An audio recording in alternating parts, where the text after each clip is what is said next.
Todos os dias assistindo o jornal. Na Globo, né? Você acha que é verdadeira? Sabe da notícia do mundo inteiro, né? A gente também acha verdadeiro. Lógico que a gente já sabe da notícia do mundo inteiro. Fica a par de tudo, né? Efetivamente, a televisão tem mais credibilidade que a imprensa escrita. A imprensa escrita é tida no Brasil como partidária. E a grande maioria da população que assiste televisão não vê posição política ou posicionamento político na televisão, nos diferentes canais de televisão. O que faz com que a televisão, enquanto imagem, mostrando não apenas os fatos escritos, mas mostrando os fatos relatados pelos noticiários, adquirem uma credibilidade muito grande. Em princípio, aquilo que a televisão mostra é verdade. O jornalismo da Globo é centralizado e rigorosamente controlado no Rio. Essa coisa também é muito difícil de detectar, né, de contar, porque os jornalistas na redação, na verdade, eles recebem as ordens prontas, né? Às vezes você está desenvolvendo a matéria num determinado sentido e, de repente, você recebe via o seu superior uma ordem lá, diz assim, olha, tira essa parte, muda um pouquinho aqui, vamos tentar mostrar esse outro lado. Quer dizer, o jornalista em si, para nós é muito difícil saber de onde vem isso, mas que ela vem, vem.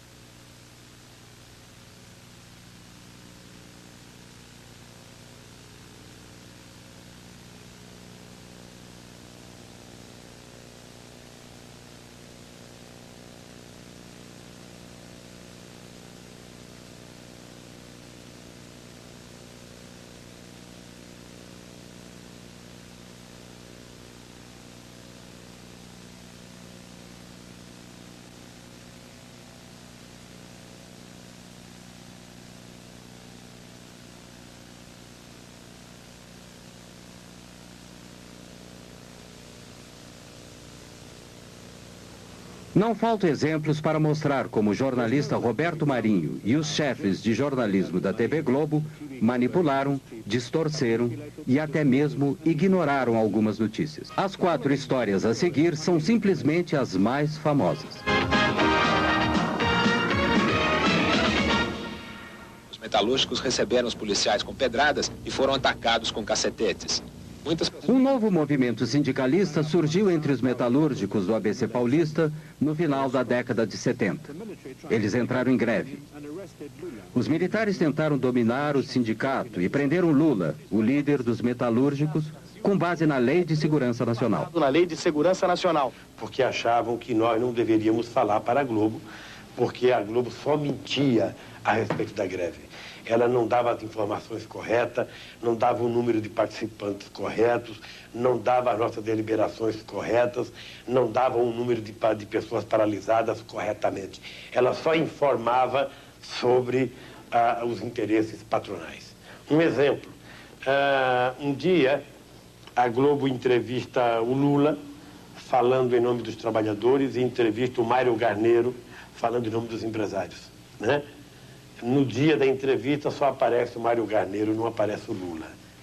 Era a recomendação que a gente tinha, a instrução que a gente tinha de parte da ditadura, era de fazer uma cobertura absolutamente soft, sem som ambiente, ou seja, sem trilha sonora, e sem que se pudesse ouvir os líderes sindicais. Só se podia ouvir os líderes patronais. O escritório central da Globo permitiu que uma equipe de repórteres fizesse um documentário sobre as greves e os novos sindicatos. Quando terminado, nem se preocuparam em submetê-lo à censura federal. Este foi um ótimo documentário, muito forte, muito claro. Mas ele nunca foi apresentado, nem mesmo para a diretoria da Rede Globo. Na chefia de jornalismo é que foi censurado. Acho que este foi um momento em que não houve interferência do governo. Foi uma decisão da Globo. Em 1982, Leonel Brizola, importante líder da esquerda, antes do golpe militar, voltou do exílio para se candidatar a governador do Rio de Janeiro contra o candidato militar. Against the military's candidate. Dinheiro suspenso, estes fundos de origem incontestável. A TV Globo, já antes das eleições, ela estava lendo de uma maneira distorcida os resultados das pesquisas do Ibope. O anúncio do resultado oficial das eleições veio lentamente e foi constantemente adiado. O jornal e estações de rádio e TV de Roberto Marinho haviam previsto que Brizola iria perder. Poucos no Rio acreditavam nisso e houve hostilidade às equipes da TV Globo nas ruas. Depois da eleição, houve, como é notório, uma tentativa organizada pelo sistema, pelos membros remanescentes do sistema de informação, de tortura, ligados ao poder militar, à ditadura, o que havia de mais cruel nesse sistema militar. Eles articularam um golpe sobre o voto popular. Os conspiradores haviam alterado os programas oficiais dos computadores que projetavam o resultado da eleição, para preverem a derrota de Brizola. Planejavam roubar as urnas cheias de votos para Brizola para garantir a vitória do candidato militar. Tinham certeza de que a TV Globo condicionaria a população a aceitar o resultado. A conspiração foi descoberta e Brizola foi eleito.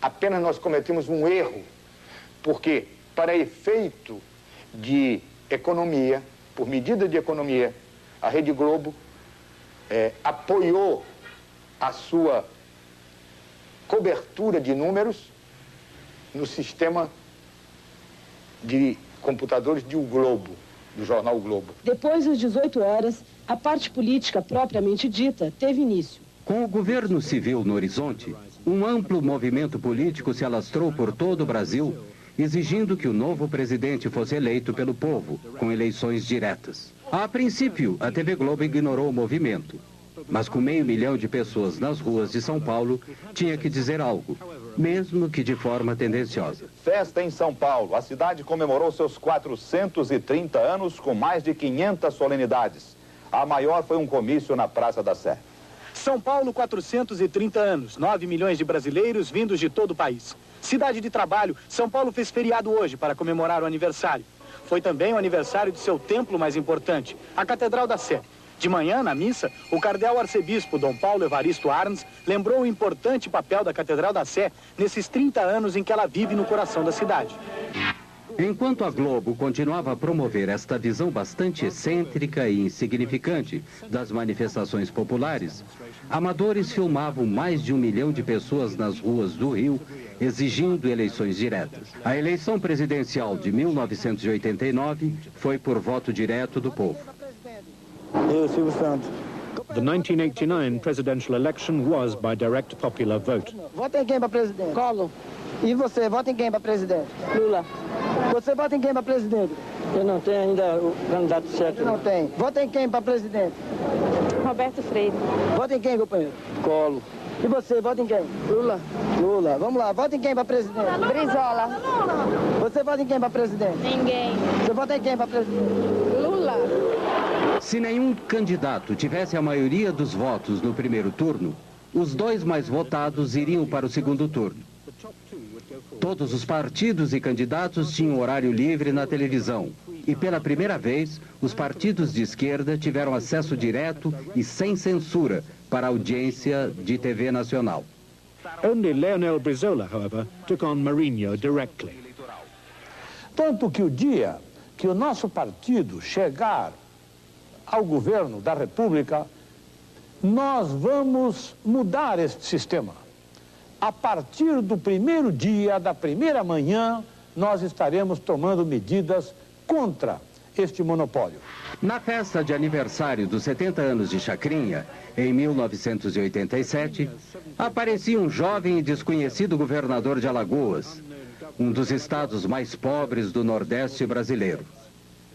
Fernando Collor começou a aparecer frequentemente na TV Globo. Uma demonstração da vitalidade, da força do povo nordestino.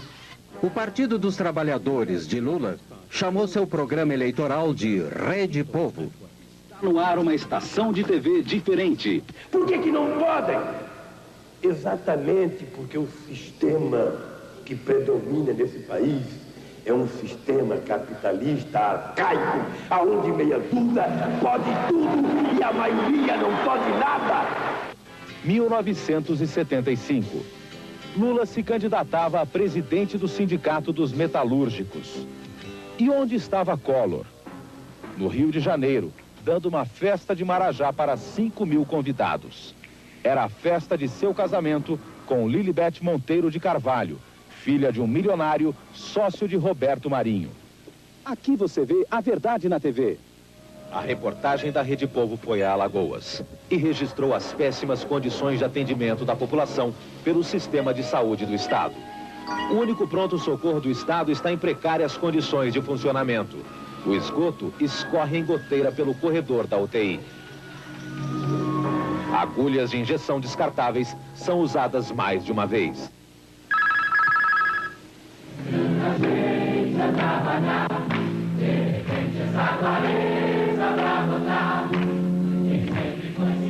Many of Globo's top novella stars supported Lula, and they and other celebrities sang for him on the People's Network.